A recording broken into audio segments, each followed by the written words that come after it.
Bonjour messieurs, dames, je vous souhaite la bienvenue à cette 10e vidéo de la série S'émerveiller, l'adolescence de l'humanité et des clés pour la transition.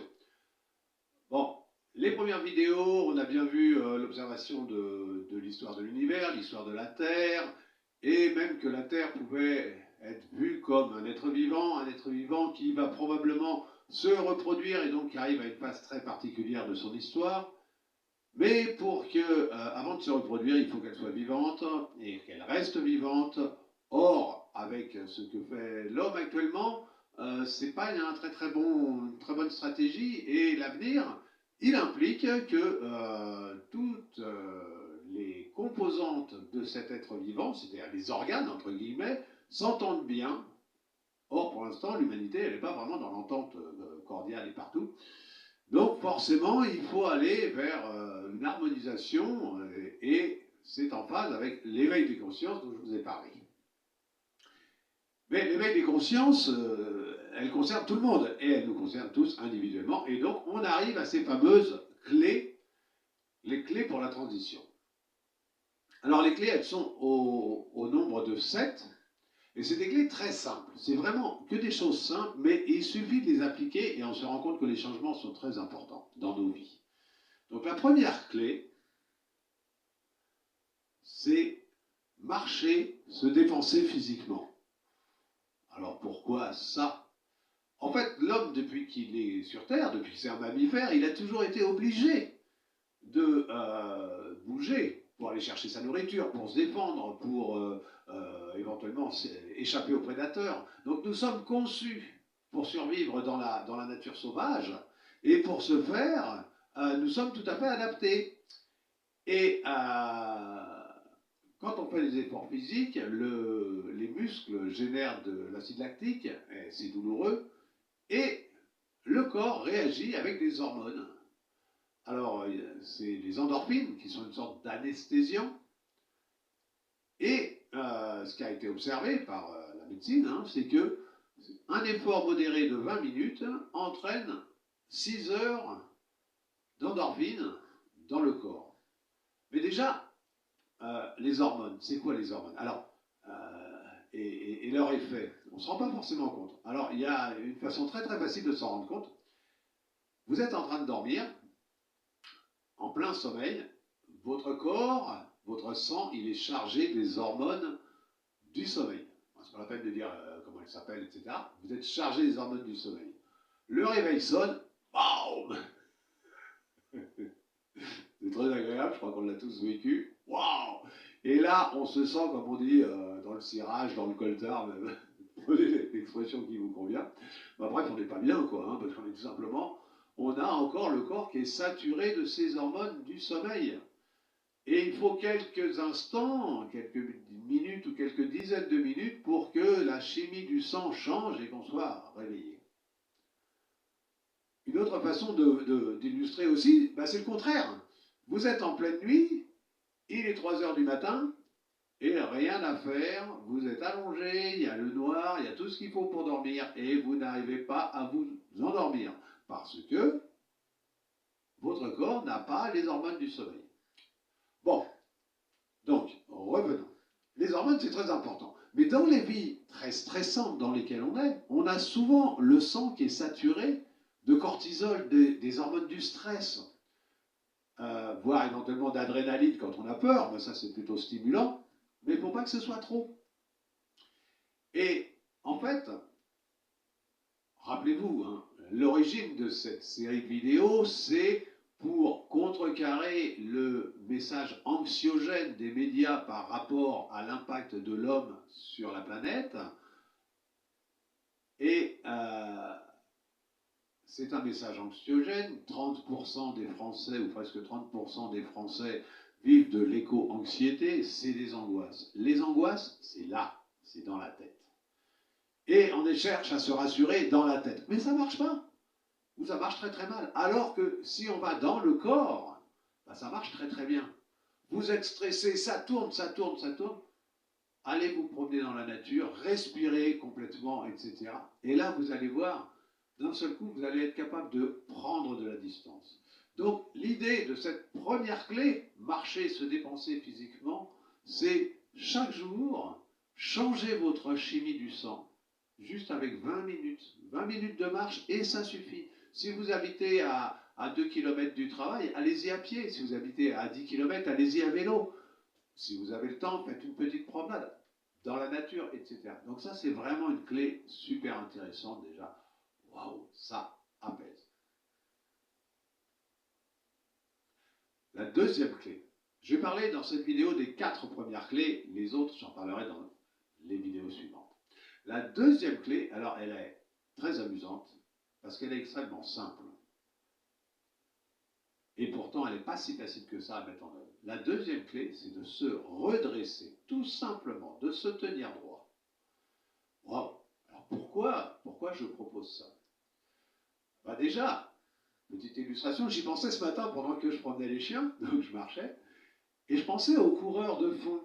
Vous avez déjà vu les coureurs de fond, comment ils se tiennent? Ils se tiennent droit, ils ne sont pas voûtés. D'ailleurs, quand on voit des grands marathons là, avec des milliers de personnes, les derniers qui arrivent, vous voyez, oh, ils portent toute la misère du monde sur leurs épaules, alors que quand on est redressé, on voit la vie très très différemment. Alors nous sommes des mammifères, encore une fois. Or, les mammifères, par rapport aux reptiles, ils ont une caractéristique, c'est que les mammifères, ils vivent en troupeau. Et dans les troupeaux, il y a des dominés et il y a des dominants. Et nous, en tant qu'êtres humains, d'inconscient à inconscient, dès qu'il y a deux personnes l'une en face de l'autre, automatiquement les inconscients savent qui est le dominant, qui est le dominé. C'est très intéressant cette expérience. Certaines personnes sont très arrogants, voilà, parce que voilà, ils se sentent supérieurs. D'autres personnes, au contraire, sont très effacées. Mais ces attitudes, elles ne sont pas justes, ni l'une ni l'autre. On peut dire qu'on est porteur d'une certaine dignité, la dignité en tant qu'être humain. Pour ceux qui croient en Dieu, on dirait que c'est la dignité divine. On est porteur de cette énergie divine et on se doit de l'honorer en se redressant. Mais se redresser, c'est tout un processus différent. Moi, ça m'est arrivé, quand j'étais jeune, je ne me tenais pas droit. Et puis, j'ai pris conscience de tout ça et je me suis redressé. Mais ça ne plaît pas forcément à tout le monde. Et notamment, il m'est arrivé une expérience très intéressante que je peux vous partager. C'est que j'étais au travail et on était chez le chef de service et il y avait un autre ingénieur qui était un dominant, dirais-je. Et moi, c'était la période où je me redressais. Et là, devant tout le groupe, il me regarde et puis il dit à tout le monde, mais qu'est-ce qu'il fait celui-là avec un bâton planté dans le cul? Waouh! Parce que j'étais en train de me redresser et au lieu d'être soumis comme d'habitude, je me retrouvais, en plus il n'est pas très grand, donc il était toujours en train d'essayer de se faire plus grand, et moi j'étais plus grand que lui. Et là c'était pas facile quoi, hein, de maintenir mon axe, ok? Donc ça, essayez, expérimentez ça, vous allez voir, c'est extraordinaire. Mais c'est pas simple. Il faut arriver à savoir pourquoi je me tiens pas droit. Et quelles sont les blessures qu'il y a besoin de guérir, etc., etc. Dans les 7 clés, je ne dis pas faites de la thérapie, mais parfois c'est un peu indispensable quoi, d'aller vraiment soigner les blessures. Je ne parle pas de thérapie, je parle de soigner les blessures. Et ça nous amène à la troisième clé, figurez-vous, parce que quand on se tient droit, eh bien on libère le diaphragme. Bon, il se trouve que j'enseigne le yoga depuis quelques décennies, et dans le yoga, comme dans le qigong ou ce genre de pratique, la respiration est fondamentale. La respiration est absolument fondamentale, mais pour pouvoir respirer, il faut libérer le diaphragme. Et pour libérer le diaphragme, il faut s'asseoir correctement avec le dos bien droit. Or, c'est ce qu'on vient de faire avec la deuxième clé. On s'est redressé. Mais le fait d'être redressé maintenant, ça fait qu'on peut respirer complètement, une respiration ventrale. Or, c'est connu, la bijection entre l'état de détente et la respiration. On trouve de plus en plus de petits utilitaires là qu'on peut télécharger sur les téléphones portables qui vous proposent de mettre le cœur en cohérence cardiaque grâce à une respiration très maîtrisée, 5 secondes à l'inspire, petit blocage, 5 secondes à l'expire, Ça ressemble complètement aux méditations. Dans les méditations, vous allez prononcer un mantra à l'inspire, un mantra à l'expire, et tout ça c'est très calme, etc. Et même la chimie du sang, encore une fois, elle nous le montre. C'est-à-dire que quand on a une respiration qui est trop courte, il y a du gaz carbonique qui s'accumule dans les poumons, et ça change l'acidité du sang, et le changement d'acidité du sang change le taux de calcium dans le sang, et ça se traduit par des contractions musculaires.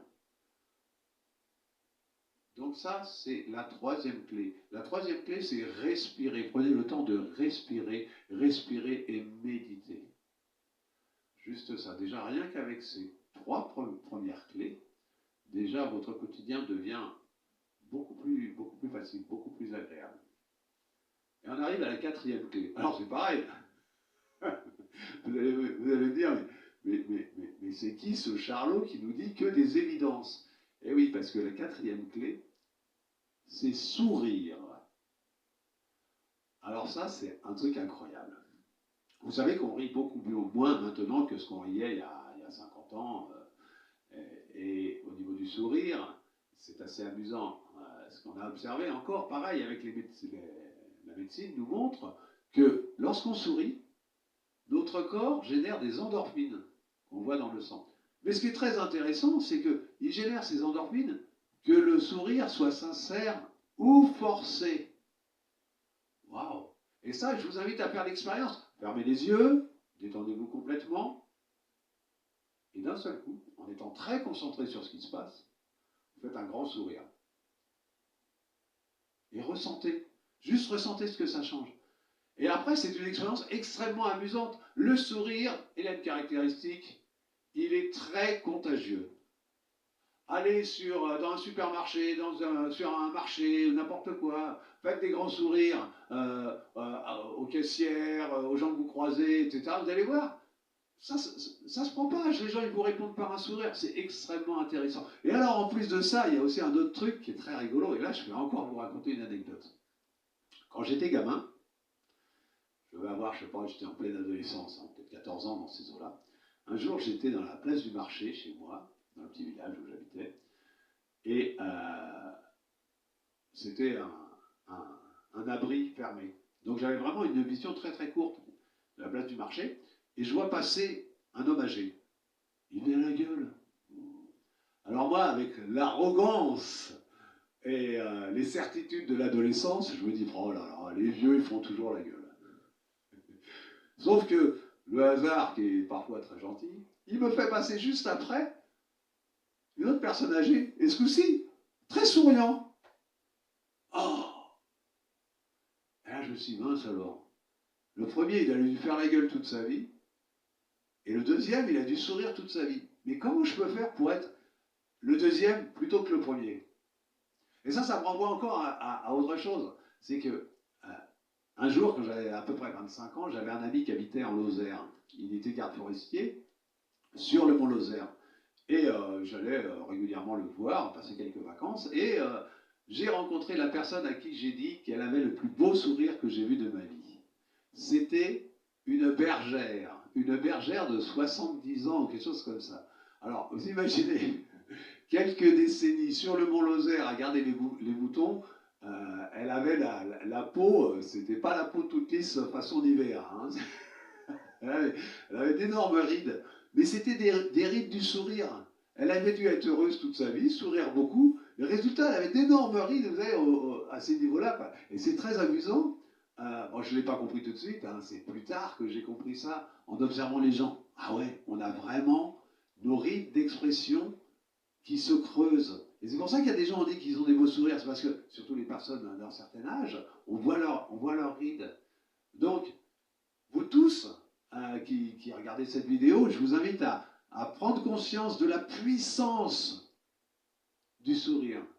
Et bien, rien que ces 4 petites clés, faire de l'exercice physique tous les jours, se redresser, respirer en conscience, tranquillement, méditer, éventuellement même dans la nature, et sourire.